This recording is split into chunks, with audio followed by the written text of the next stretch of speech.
You just called my baby bear babe, didn't you? My husband-to-be, Stanley, works as a delivery person, and we were at his parents' home to announce our marriage.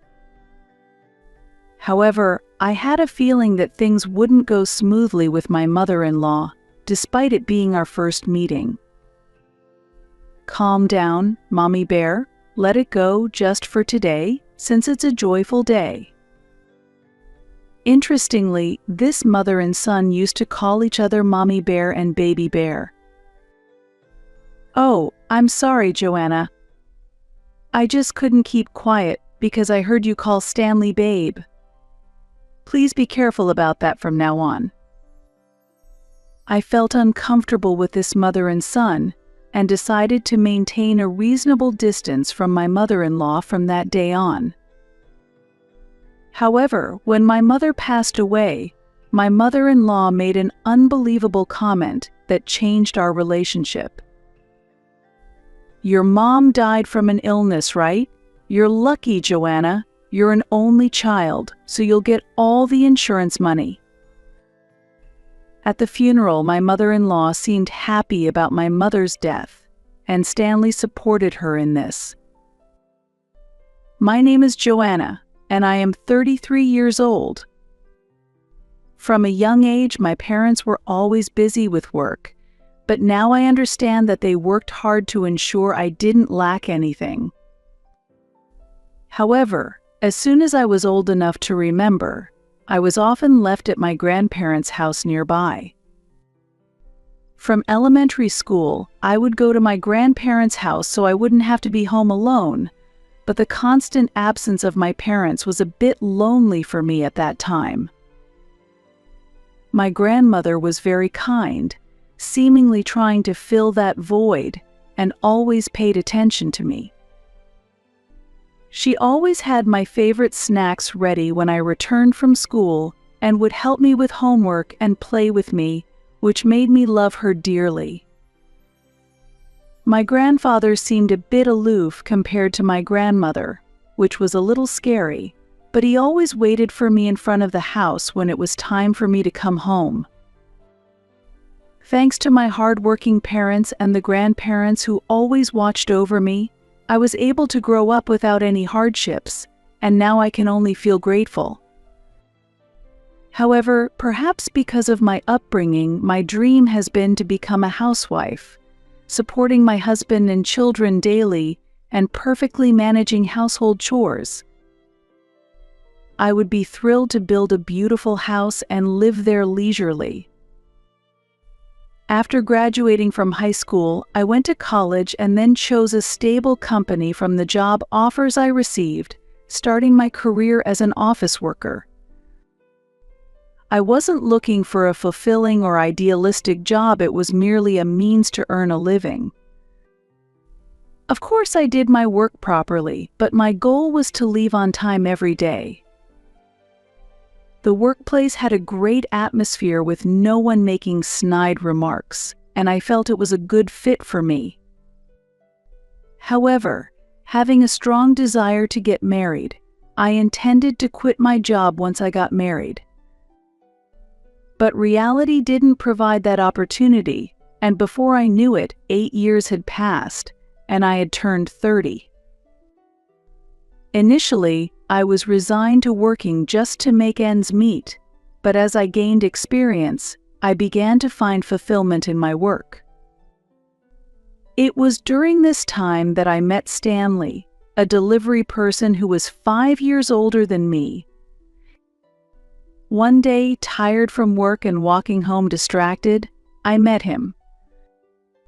Without noticing him carrying a large package, I bumped into it and fell over. "Oh, I'm sorry. Are you okay?" Stanley immediately came over to help and spoke to me. In reality, I had only slightly hit the package, but being tired, I fell more dramatically than expected, and out of embarrassment and dismay, I couldn't get up right away. "Yes, I'm fine. I'm sorry for not looking where I was going." As I said this, I looked up at Stanley's face for the first time as he offered me his hand. At that moment, I fell in love at first sight. His appearance just happened to match my taste perfectly. Stanley carefully checked to see if I was injured, but I was just fixated on his face. "I'll give you my business card, so if you find any injuries later, please contact me here." I took the card and also told him my name. After rearranging his package, Stanley took off his hat and apologized, saying, "I'm really sorry about that. Please excuse me," before hurrying back to his work.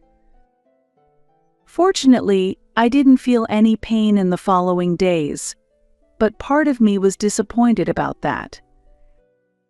Since that day, I found myself unable to get Stanley out of my mind. Distracted at work and making more mistakes, I decided to confront my feelings. "Hello, this is Joanna. I'm the one who bumped into you during work the other day." "Oh, are you okay? Were you injured?" Stanley sounded very flustered and concerned over the phone. "No, I wasn't injured at all. I'm sorry if this upsets you, but I've been thinking about you since that day. I apologize for the suddenness." My head went blank with nervousness, and both my voice and hands were trembling. "Thank you. If you don't mind, we could meet up sometime." This phone call led to us making plans to have a meal together. A few days later, we met again, and seeing him in stylish casual clothes, compared to his work attire the first time, I felt my heart flutter once more. We had dinner at a restaurant Stanley had reserved. Initially, we were both nervous, but as we had a few drinks, we gradually opened up and conversation flowed. I began to think that Stanley might be my destiny. Just before meeting him, I had visited a fortune teller, recommended by a coworker, which I usually wouldn't do. "The man of your destiny is older, exactly your type, and you will meet him very soon," the fortune teller had said. I don't usually believe in such things, but this time it was so accurate that I couldn't help but think it was fate. Indeed, talking with Stanley was so enjoyable that time flew by.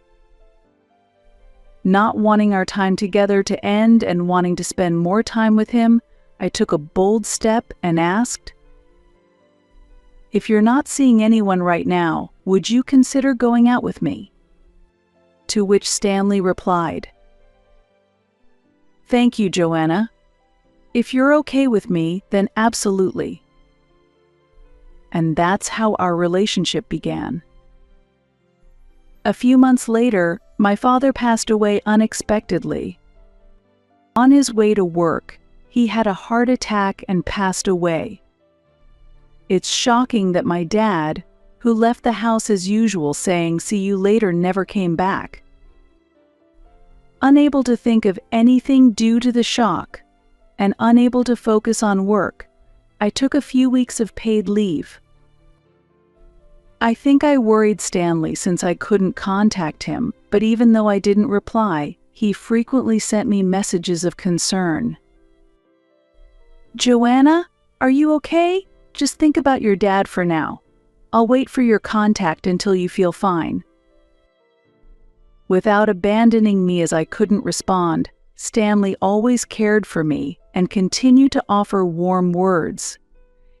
Months passed, and as my daily life gradually returned to normal, Stanley proposed to me. "I can't replace your father, but from now on I want to be the one to support you. Please marry me."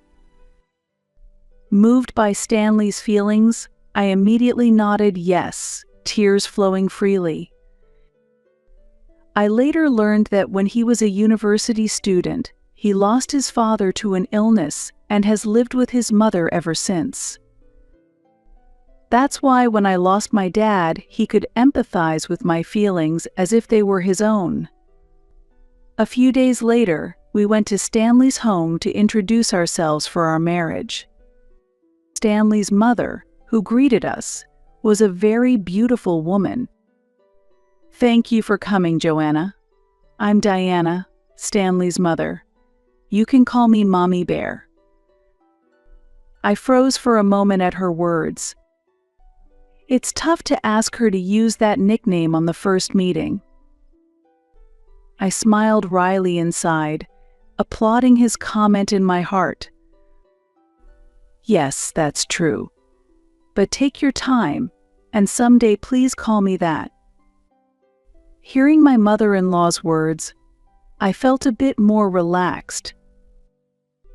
This was because her talking about the future suggested that she hadn't rejected me outright at this stage. Still, Baby Bear has really stepped up, hasn't he?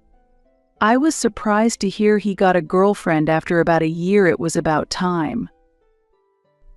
It seemed that Stanley's mother had been worried about him since he was over 35 and showed no signs of getting married. Once Baby Bear got a girlfriend, he rushed to move out of this house. When I inadvertently looked at Stanley, his face was red with embarrassment. I had to. If Joanna knew I was living in such an old apartment, she'd surely be disappointed. That's a bit harsh, isn't it? We've been living here together for so long. Indeed, the apartment was very small and hardly glamorous, but Stanley and his mother seemed to get along very well. Later, his mother brought out Stanley's album and started talking about his childhood. I listened warmly as it became clear that Stanley was raised with all the love his mother could give. Suddenly, his mother asked me a question. "I heard you work in an office, Joanna. How much do you make?" "I suppose it's around the average amount. I think it's less than what Stanley makes, but it's enough to live." I answered this without understanding the intention behind her question. However, I didn't know Stanley's salary, and of course he hadn't mentioned my salary either. Looking at Stanley, he seemed uncomfortable and averted his gaze from me. Stanley also works, so I believe we would manage well enough even if we had children in the future. I thought she might be asking to make sure we had enough income to raise children, as she seemed eager to see grandchildren. Less than Baby Bear. That's not good at all. You know, Baby Bear is a contract employee. Shocked by this revelation from his mother, I felt flustered and had to respond quickly. Even though he's a contract employee, Stanley works very hard. I finally understood why Stanley had looked uncomfortable. He must have been afraid of me finding out he was a contract worker. However, as the atmosphere became tense, Stanley quickly broke the silence. "Hey, Mommy Bear, Joanna is right. I've been working really hard on this job. It's been over a year now, you know." "What?" I was shocked by Stanley's sudden statement. First, it was surprising that he called his mother Mommy Bear, but more importantly, something else caught my attention. "Does that mean you haven't held any other job for more than a year?" "Yeah, that's right. I've had a hard time finding the right job." I decided to think that maybe getting married would change his mindset and didn't press the issue any further. Suddenly, his mother's face turned red with anger and she yelled, "You just called Baby Bear babe, didn't you?" It turned out she was angry because I had inadvertently referred to Stanley as babe earlier. "I'm sorry, I should have said Stanley." Overwhelmed by her intensity, I quickly apologized. "Calm down, Mommy Bear. Let it go just for today since it's a day of celebration." Stanley's words seemed to snap her back to her senses. "Oh, I'm sorry, Joanna. I just couldn't keep quiet because you called Baby Bear babe. Please be careful about that from now on." I responded with a soft yes, but I felt a chill down my spine from the eerie atmosphere. "I'm sorry for not telling you about being a contract worker." When we got home, Stanley apologized to me again. The bizarre intensity of his mother had frightened me, and I had completely forgotten about Stanley's situation. "It's okay. As long as you don't quit jobs frequently and work steadily from now on, that's all I ask for. More importantly, is your mother not against our marriage?" From his mother's behavior, it was clear she adored Stanley. I thought she would never allow Stanley to be with someone else. No, that's not it at all. In fact, she was saying how eager she was to see the bride's face. That's good to hear. Still, I was really surprised by the way she wants to be called by you. Stanley's mother, wanting to stay young, had been having him call her Mommy Bear since he was conscious enough to speak, because she resisted being called mother. The initial meeting with my mother-in-law was intense, and although I was anxious about how well we could get along, I was filled with hope for a happy married life with Stanley. I had dreamed of being a housewife after marriage, but in reality, I continued working. Partly because I no longer thought about quitting, but also because I found fulfillment in the job I had been doing for many years. Things with Stanley were going smoothly, and he continued to work without quitting his job. Just like the fortune teller said, I was convinced he was my destiny. Since I only met the problematic mother-in-law a few times a year, I managed to get by as long as I kept my mouth shut as much as possible to avoid provoking her. And I was able to show my wedding dress to my mother, so next, I was hoping to show her a grandchild. However, in the second year of marriage, my mother passed away from an illness. Since my hometown was far away, I couldn't be there for her last moments. I never imagined that after losing my father just a few years ago, my mother would pass away too. Stanley was supportive by my side, but I was very depressed and couldn't think of anything. Being the only family, I had to act as the chief mourner and somehow manage the funeral. My mother-in-law attended the funeral, but as soon as it was over and it was just the three of us, she said something outrageous. Now that Joanna's parents are gone, I'm the only one who needs to be taken care of in her old age, which must be a relief. Was that supposed to be a form of consideration for me?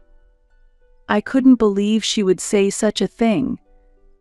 What do you mean by that? I asked quietly, trying to suppress the anger welling up inside me. What do you mean? It's just as I said, it's the daughter-in-law's duty to take care of her parents-in-law in their old age, right?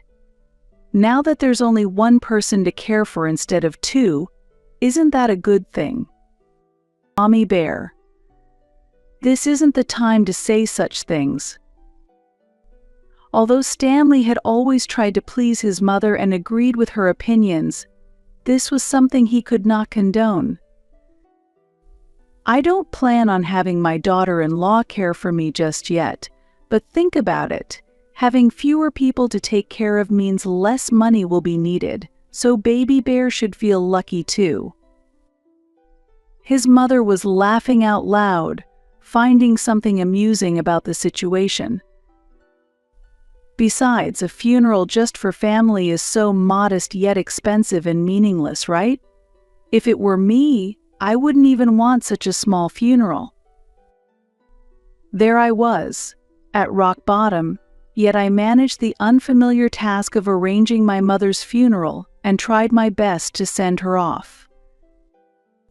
Just as I was finally catching my breath after the funeral, my mother-in-law's relentless comments felt like physical blows, and I reached my limit. "Don't joke about this.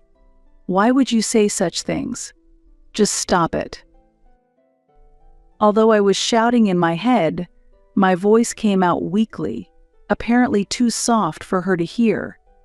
She continued her verbal assault. "Your mother died of illness, right? Joanna, you're so lucky.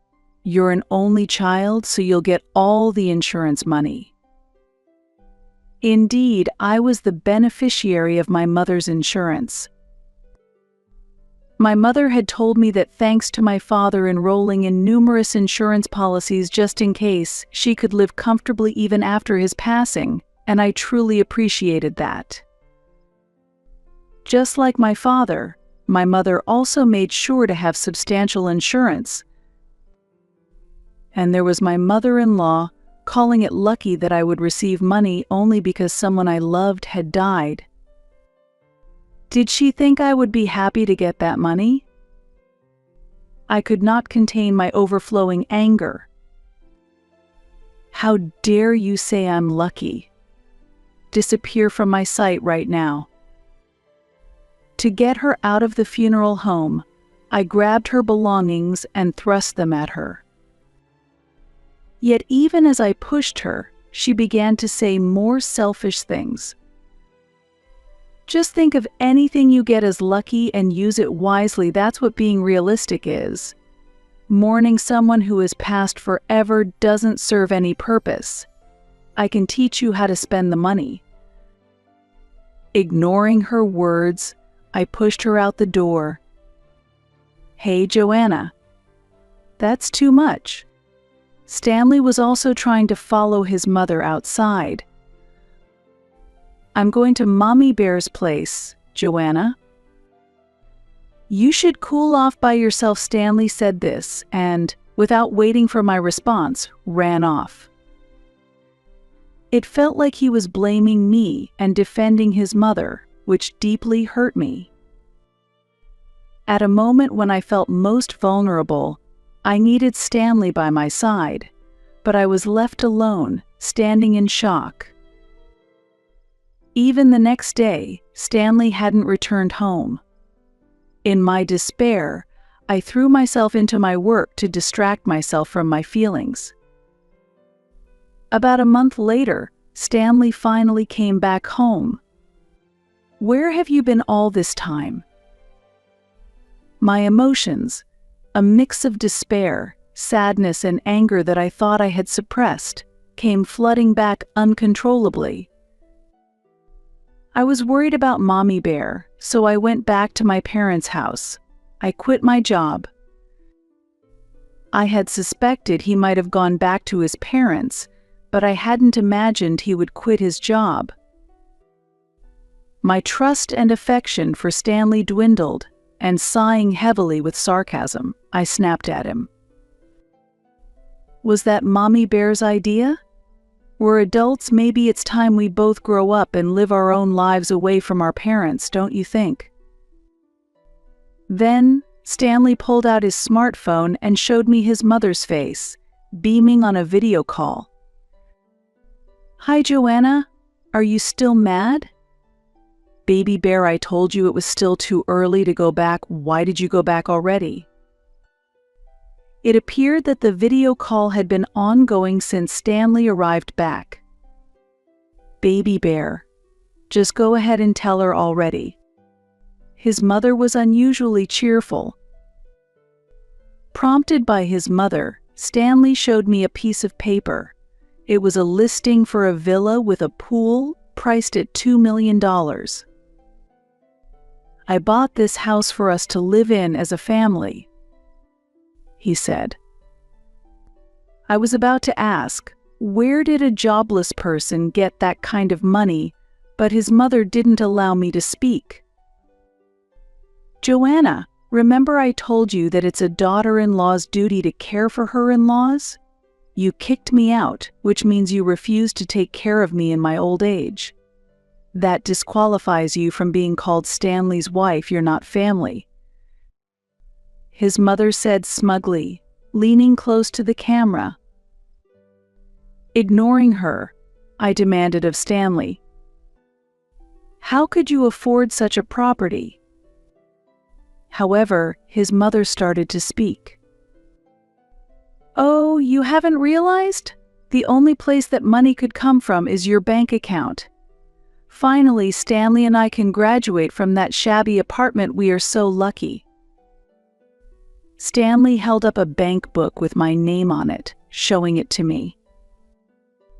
I quickly snatched the bank book back, but I was shocked and trembling at the criminal act of him and his mother, and I instinctively hugged myself. He had returned home while I was at work and taken the bank book without permission. This bank book had been entrusted to me by my mother when she received my father's inheritance. It also contained the inheritance I received when my mother passed away and my own savings. Seeing my distress, his mother laughed triumphantly. "I just put the money that you weren't using to good use. What's with that dissatisfied look? It's wrong to just leave a large sum of money sitting in a bank." "Well, if you apologize and ask us to let you be part of the family again, I might consider living together." "Joanna, Mommy Bear is right. It's not too late to think it over. I want to stay married to you, but we can't continue our married life unless you apologize and make it right with Mommy Bear," Stanley added, starting to defend his mother. Despite knowing it might happen, there was no apology from him, not even an excuse for stealing from my bank account and spending my money. I was profoundly disappointed in him as a person, and for a while I was at a loss for words. "You don't need to say that. Baby Bear is so kind. If he can secure a villa, he doesn't need a woman like this. Baby Bear, you should look for a new bride," his mother interjected whenever she saw a chance. After thinking for a moment, Stanley said, "You're right," and handed me a paper. "Mommy Bear prepared this just in case, though I never thought we'd use it because I trusted you, Joanna. But maybe we should get it signed right now."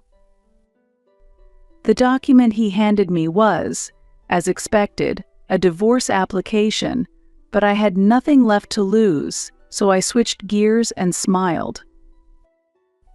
"Thank you for bringing the divorce papers. It saves me the trouble of fetching them myself. It's convenient if I never have to see you two again," I said as I filled it out immediately. While Stanley was filling his part in, I quickly packed my belongings. Since we had been living in the house he had been in alone, I left the appliances as they were. "Well, goodbye then. Enjoy your life in the grand villa you bought with stolen money," I said, and swiftly left the room. I felt oddly refreshed despite everything I had lost. Taking a moment to breathe, I opened the bank book I had retrieved from Stanley. "What? It shows there's still money in here. What's going on?" Indeed, his mother had claimed that they bought the luxurious house with my money. However, my bank book was untouched. While I was curious about how they managed to buy the luxurious house, I was relieved to see that not a penny had been withdrawn from my account. With that peace of mind, I headed straight to the municipal office. After completing the divorce procedures, I noticed an incoming call from Stanley. Curious, I answered, and he immediately started talking about the villa's payment. Mommy Bear thinks we bought it with Joanna's money, but I actually used all the money from the stash in her house, he explained. It turned out that after discovering the large sum in my bank book, Stanley had reported it to his mother. So it turned out just as she thought. I figured as much when the insurance money from her parents went to her. It would have amounted to something like that. I was shocked at the amount when my husband passed away as well, but somehow I didn't like the idea of keeping it in the bank and just stashed it at home, she said, revealing where she had kept her savings. Hidden there was around $500,000 in cash from life insurance and other inheritances. Initially, she had deposited it in the bank, but found it bothersome to be approached about investment opportunities every time she visited, so she withdrew all her money and kept it to herself. It seems her claims to me were based on her own experiences. She probably found some sense of superiority by looking at the cash. However, that's not something one should say to someone who has lost a loved one. Having my doubts resolved, I was no longer interested in hearing more from Stanley, and I interrupted him. "What are you trying to say? My money wasn't touched, so I don't need to hear any other irrelevant stories." Stanley then hurriedly continued explaining. His mother was miserly, always reluctant to spend her own money. However, when she found out there was money in my bank account, she suddenly demanded he use it to buy a $2 million house.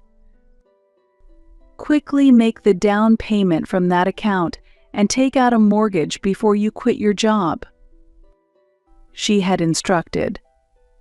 Following her directions, Stanley proceeded with the arrangements. But it finally dawned on him that he couldn't withdraw the money just by possessing my bank book. During my absences from home due to work, he returned several times to search for a signature I might have written, rifling through various places. Meanwhile, his mother kept pushing the plan forward, and the deadline for the down payment suddenly approached. Unable to tell his oblivious mother that he couldn't withdraw the money from the bank book, Stanley reluctantly took the opportunity to take money from her stash. He used that money for the down payment and managed to secure a loan before resigning from his job. Hearing all this, what I felt was nothing but pity, shame, and complete bewilderment. "You think I'm pitiful, don't you? That's why you should apologize to Mommy Bear, and let's start over. Then, Joanna, you can also live in the villa with us." Essentially, he was asking me to apologize to his mother and get back together with him so that I would end up paying the mortgage. The insult was too much, and I felt my anger surge. "I can't believe you have the nerve to say all this. I've already filed for divorce, so there's no chance of us getting back together. We are now strangers to each other." "No way. You just signed those a moment ago, right?" It seemed Stanley hadn't anticipated that I would file for divorce so quickly. "I left your house and went straight to the city office. So, this matter and I are no longer connected. Oh, what a relief." Saying this suddenly made me feel lighter. How am I supposed to pay off the mortgage now that I've quit my job? Since Stanley had been counting on my bank account and salary to pay off the mortgage, he was in despair. "Let me give you one last piece of advice. Why don't you get Mommy Bear to sign up for lots of insurance? Then, hopefully you'll experience the kind of luck she used to talk about with me," I said, and then I hung up the phone unilaterally. After that, Stanley tried calling several times, but I ignored all his calls. However, one day I listened to a voicemail he had left. "I really need to ask you for a favor. Mommy Bear hurt herself in the pool and can't walk on her own anymore. Everything is a mess, and I can't handle it. Could you please take over the mortgage?" It was a long message, but I listened to the end. Apparently, his mother had jumped into the pool, very reckless for her age, hit her back on the water, and couldn't get out of the pool. She was immediately taken to the hospital by ambulance, but it seems she landed badly and can no longer walk without assistance. However, refusing care from strangers, his mother pushed the responsibility onto Stanley, who obediently began caring for her as she instructed.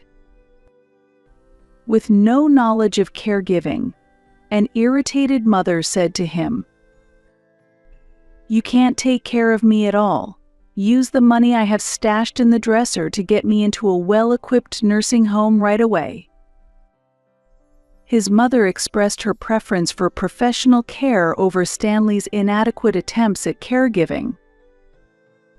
However, since the savings had already been used as a down payment and were gone, when Stanley finally told his mother this truth, she was furious. Naturally, his stingy mother had no insurance and thus no coverage. Before the accident, his mother worked part-time but spent most of her salary on her beauty, so she had no savings. Stanley, who frequently changed jobs, was in the same situation. Finding themselves in a desperate situation, they decided to sell the luxurious house, but it seemed difficult to find a buyer. After being constantly pushed around by his capricious mother, Stanley, though fed up, couldn't abandon her and ended up living with her in a small, old apartment. Perhaps slightly reformed, he reluctantly accepted help from a caregiver and is now working hard to repay the mortgage. Listening to the voicemail, I felt nothing but pity and deleted the message. Life is indeed unpredictable. I am now leading a fulfilling life, immersed in my work. It's hard to believe I used to lack motivation and ideals in my job. I have risen to a higher position with more responsibilities, but the job is more rewarding than ever. Fortune-telling has proven unreliable. The person I once thought was my destiny now only evokes pity in me. However, in a way, he did help me realize who I truly am, so perhaps that was fate. I will continue to work hard and save money, fully enjoying my life on my terms.